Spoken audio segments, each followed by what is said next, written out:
you have a cool story that I would like you to share about some of your early days and exposure to Stewart back in the day.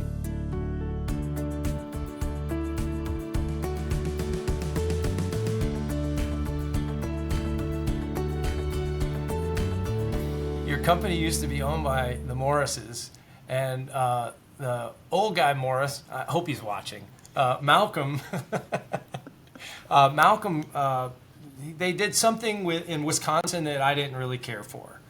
And I folded my arms, I said, well, that's dumb, I don't like it. And I told my local agency rep that I don't like it, and they said, well, we'll talk to the regional person. I said, well, I don't like it. And they said, well, you're going to be in San Diego at the Alta conference, and our CEO, Malcolm, is going to be there. Could I get you to have a Coca-Cola with him at the bar? And I said, well, Coca-Cola? And they said, well, he doesn't drink. And I said, all right, fine, Coca-Cola. Maybe put a little something in for me.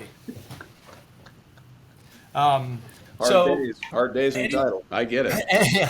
Anyway, so I meet with him. I'm like nervous. I'm like, I'm like meeting the CEO of an underwriter to express my frustrations with something that they're doing. Yeah.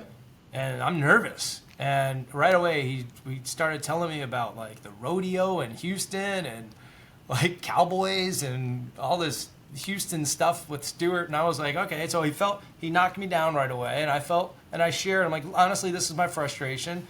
By the end of the half hour, we had all worked it out. And I was super excited and proud of that.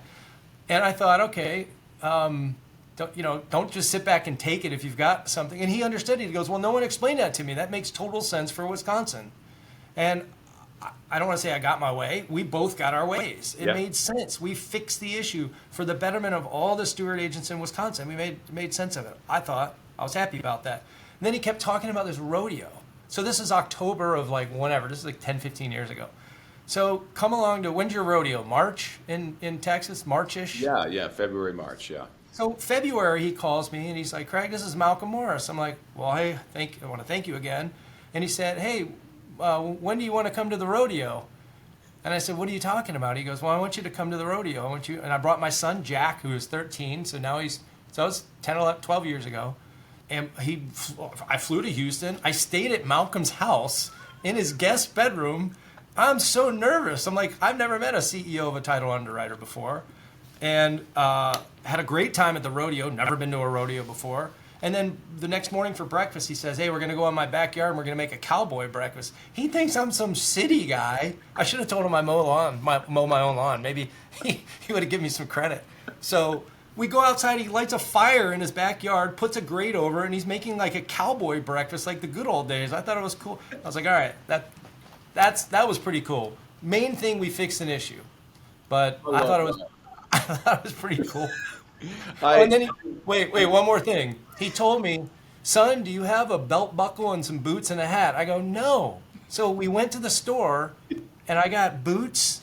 I didn't buy a hat. I look ridiculous in a cowboy hat. So I bought some boots and a bellboy buckle and a cowboy shirt. I show up, he's in jeans and like Skechers. I'm like, I feel like an idiot the whole day at the rodeo. I'm like, boy, I feel dumb. Well, so, anyway. I think there's a few lessons for me to learn there. One is, on a serious note, that is what this business is about. It is about relationships and the ability to sit down and hear each other out, right? Especially when you think about underwriter agent stuff, right? You make decisions, you come into tension, the ability though to really listen and be pragmatic and change your position based on the feedback you're getting. But also, I have not had a lot of agents over to sleep at my house.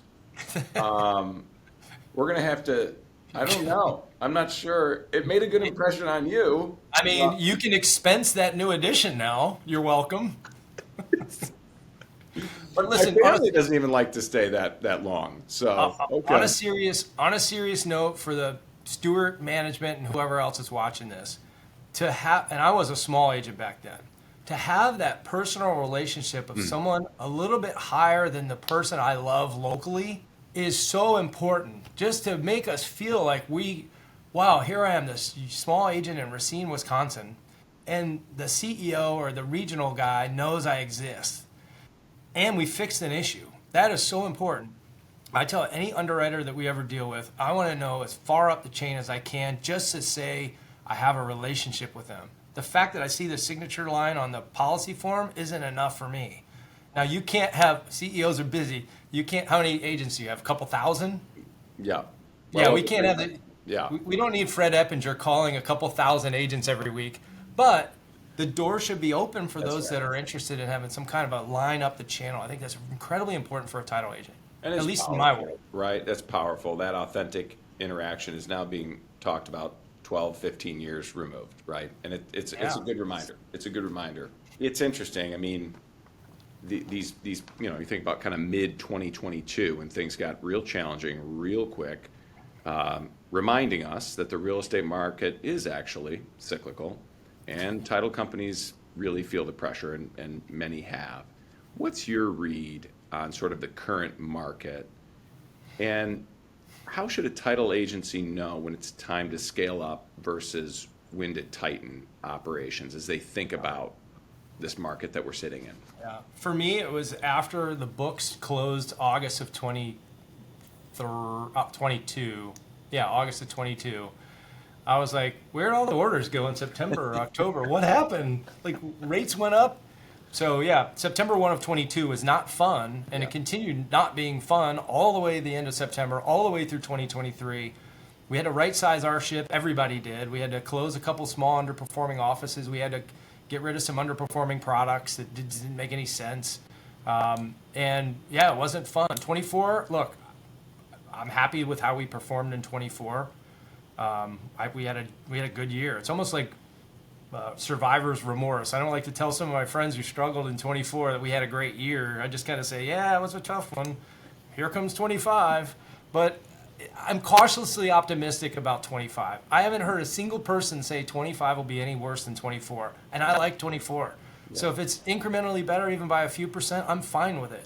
I could still be happier, and there's a good chance we will be happier if the rates keep messing around and trickling up and down by a quarter of an eighth of a point every now and then, and I see our order count go way up for a couple days and then go back down for a couple days. But look, I'm excited. I think title agents should stay patient.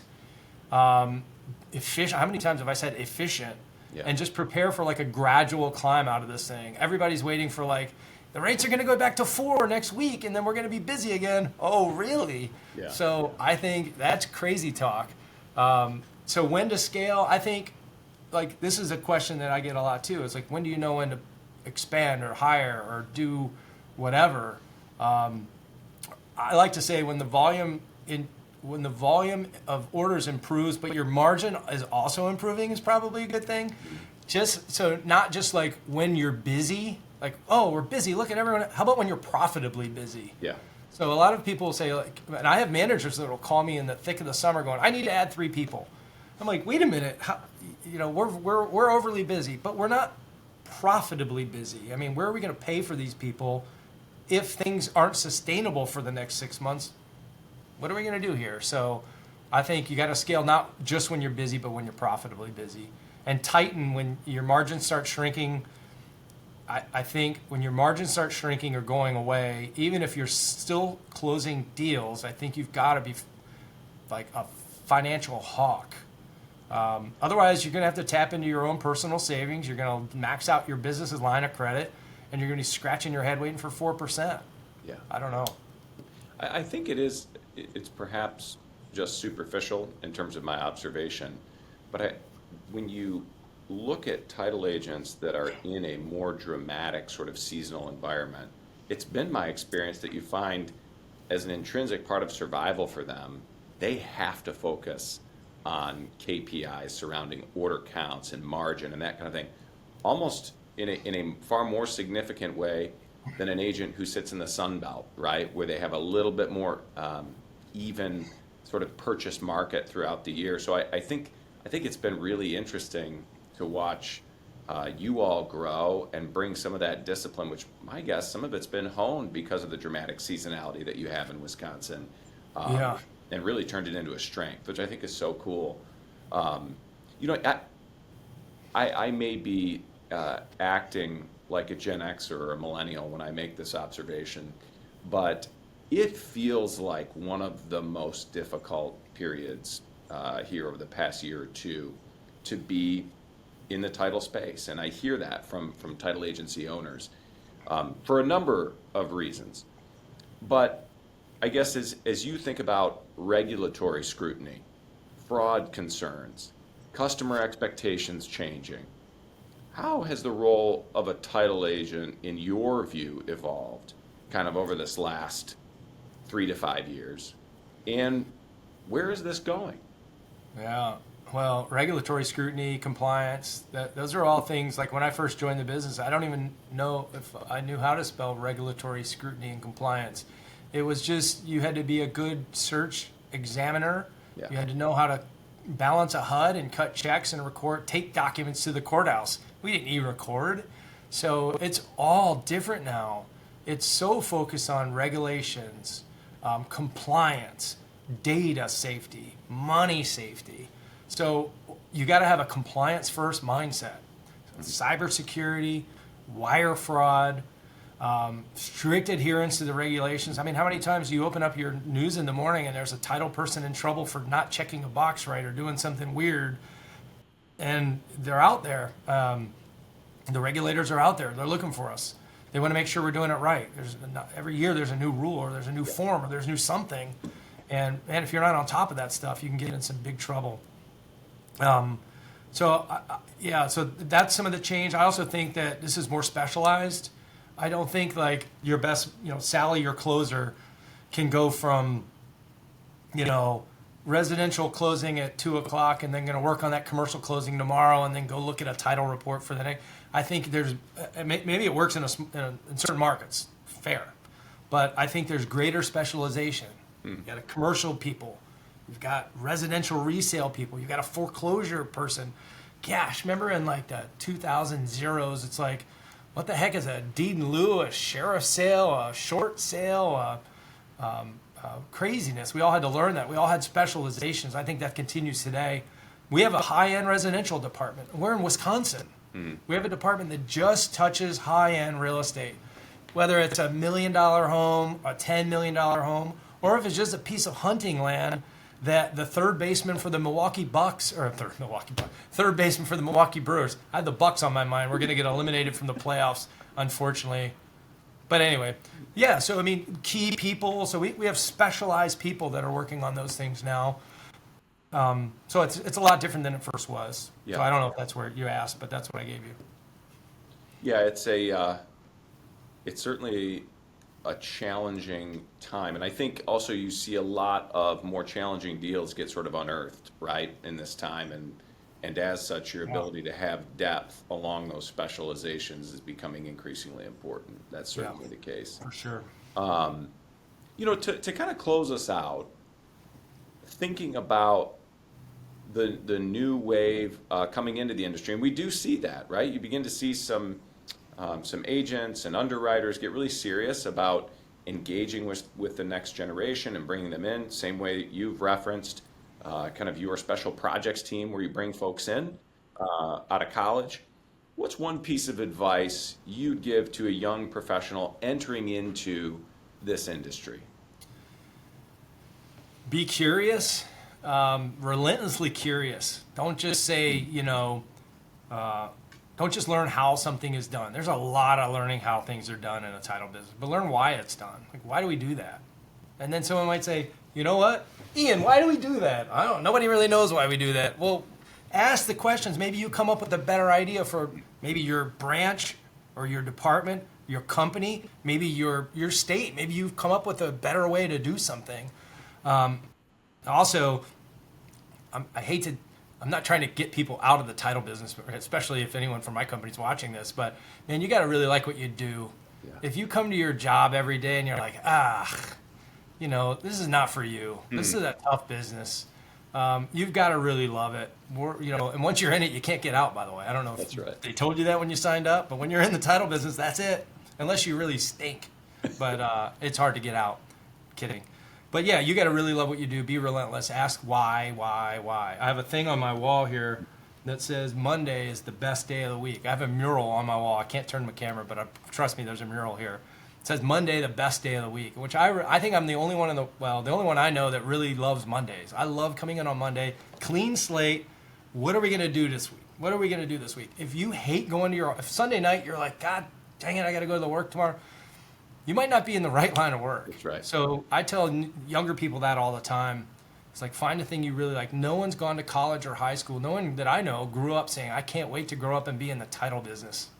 So when you get into it, if you don't like it, get out and find something else you like to do. And then obviously, last thing, stay open to new technology. What you're going to learn today is not what you're going to do tomorrow. And if you're closed-minded, that's the way we've always done it. This is probably not the right business for you, or at least not at Knightberry or Stewart. Yeah. Well, and to your point, it's a tough business, but when you catch the passion for it, right, and you meet people like that, and those are the folks that make a real career of it, and it's a great business. It's a great business with a lot of good people, and I think it's unusual in light of some of those things. So yeah, it's a great business to be in, or to own, or to be an investor in, for sure. And it's a really great business to have a career in. That's right. If you're passionate about it and you like it, you can make great money.